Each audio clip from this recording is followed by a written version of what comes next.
Assalamualaikum warahmatullahi wabarakatuh. Halo teman-teman semuanya. Nah, di sini saya akan berbagi terkait dengan inovasi dari seminar pendidikan profesi guru prajabatan saya yang saya laksanakan kemarin. Nah, jadi teman-teman ini berdasarkan pengalaman saya, ingin berbagi ke teman-teman semuanya, semoga bermanfaat.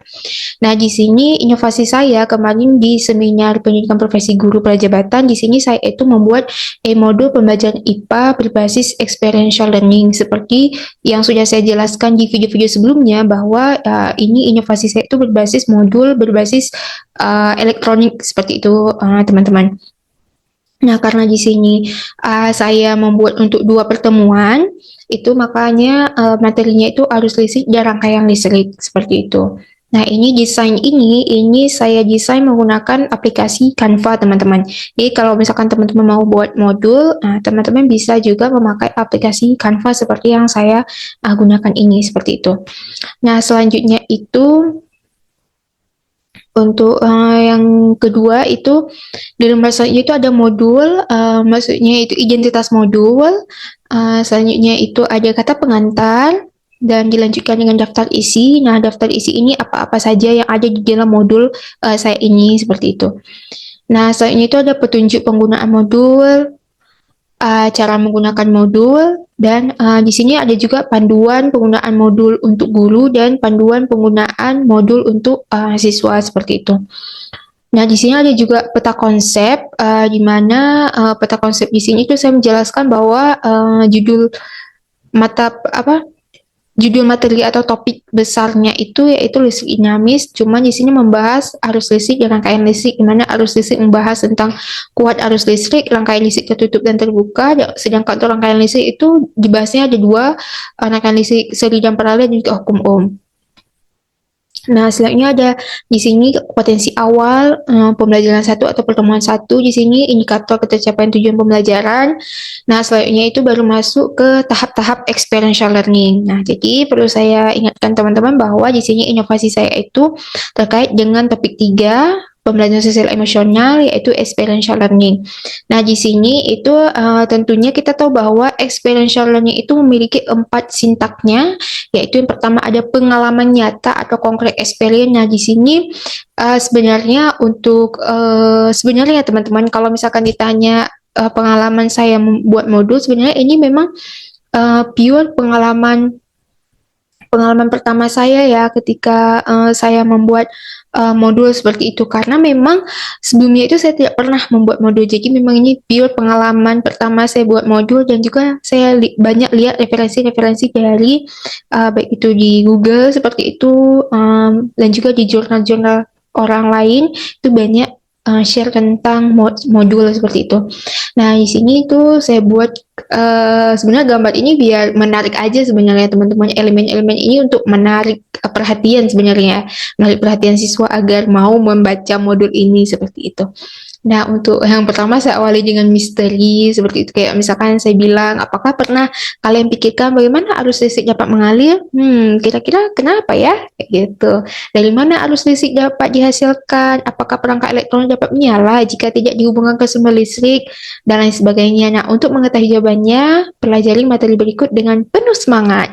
Jadi, istilahnya yang kayak modul ini sama kayak istilahnya saya itu berbicara kepada siswa saya seperti itu. Cuman dalam bentuk tulisan ya bicaranya seperti itu.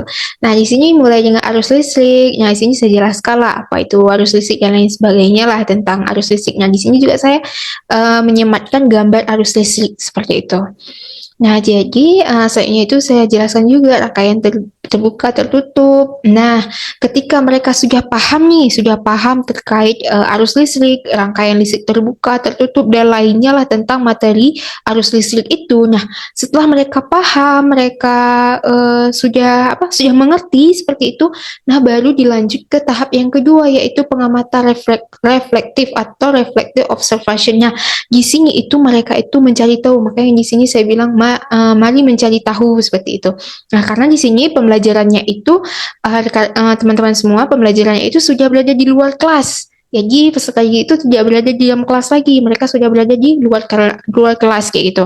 Nah, di sini itu saya menyuruh peserta didik saya untuk mencari di mana terdapat arus listrik, dan kalau misalkan ada, nah, itu termasuk rangkaian terbuka atau rangkaian tertutup. Nah, nanti mereka lihat, contohnya misalkan mereka amatinya misal di lab misal. Nah, di lab itu ada arus listrik nggak? Ada Bu. Buktinya apa? Ada lampu, ada saklar, gitu kan. Nah, jadi itu saya suruh analisis apa di rangkaian terbuka atau tertutup. Misalkan ada satu yang lampunya hidup, ada satu lampu yang mati. Itu saya suruh mereka untuk analisis untuk mencari tahu itu rangkaian terbuka atau tertutup seperti itu. Nah, selanjutnya, nah di sini selanjutnya itu ada konseptualisasi abstrak atau abstrak conceptualization, yang dimana ketika mereka sudah mengerti materi, mereka sudah amati di luar kelas atau itu pengalaman mereka seperti itu, dan selanjutnya baru mereka melakukan yang namanya konseptualisasi, yang mana mereka cocokkan antara yang mereka lihat dengan materi yang sudah mereka atau dengan ilmu yang sudah mereka punya dari materi awal tadi, itu sesuai nggak? Istilahnya gini, sesuai nggak teori itu sama hal nyata yang mereka lihat seperti itu. Nah, kalau misalkan nah di tahap inilah mereka itu istilahnya menemukan seperti itu. Sama nggak teorinya dengan hal yang mereka amati. Nah, kalau misalkan sama, nah sudah mantap nih pengetahuan mereka tentang arus listrik itu. Nah, kemudian baru lanjut ke tahap yang terakhir, yaitu, nah, sorry ya teman-teman, di sini saya salah ketik. Di sini sebenarnya di tahap 3 itu konseptualisasi, yang keempat itu di sini itu praktikum sebenarnya di sini. Nah, di sini itu, nah, pada tahap praktikum inilah guru memberikan LKPJ kepada peserta didik, dan juga harapannya outputnya nanti peserta didik dapat mengerjakan LKPJ itu dengan baik dan benar. Di sini ada tujuan, alat dan bahan, cara kerja pembuatan rangkaian tertutup, selanjutnya ada cara kerja pembuatan rangkaian terbuka, seperti itu teman-teman. Nah, di sini ada tabel pengamatan.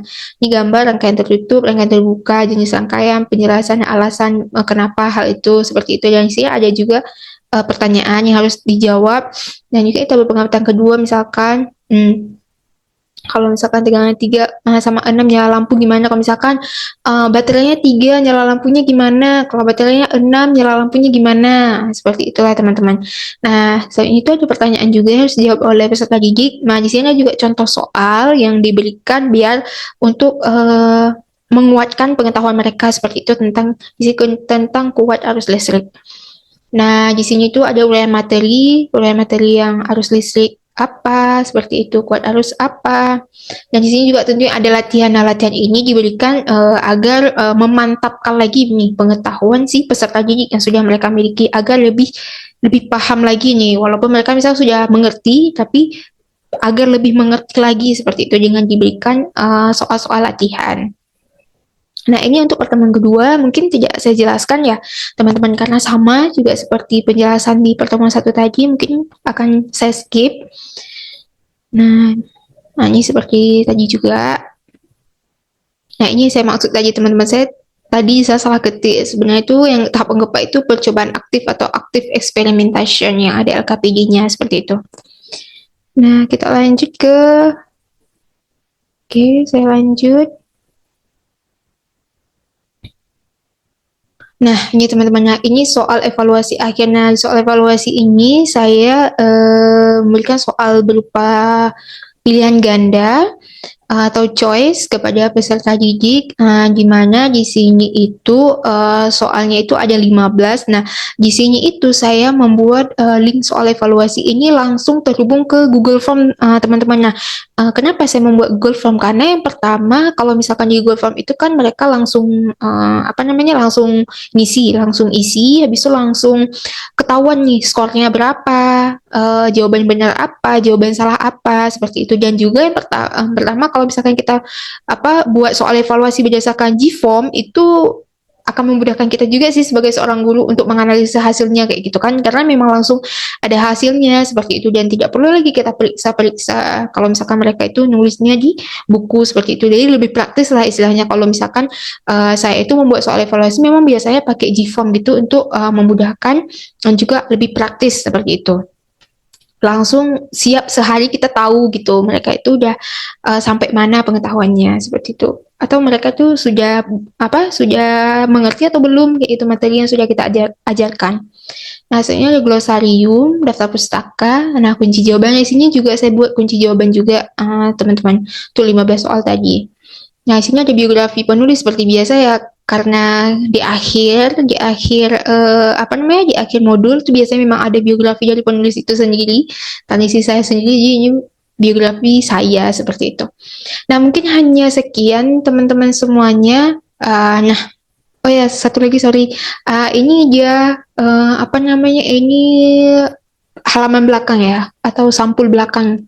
Nah, saya desain juga sampul belakangnya itu harus diisi, jangan kayak list ini untuk sampul belakangnya. Kalau misalkan modul ini saya cetak seperti itu, nah ini sampul belakangnya seperti itu, teman-teman.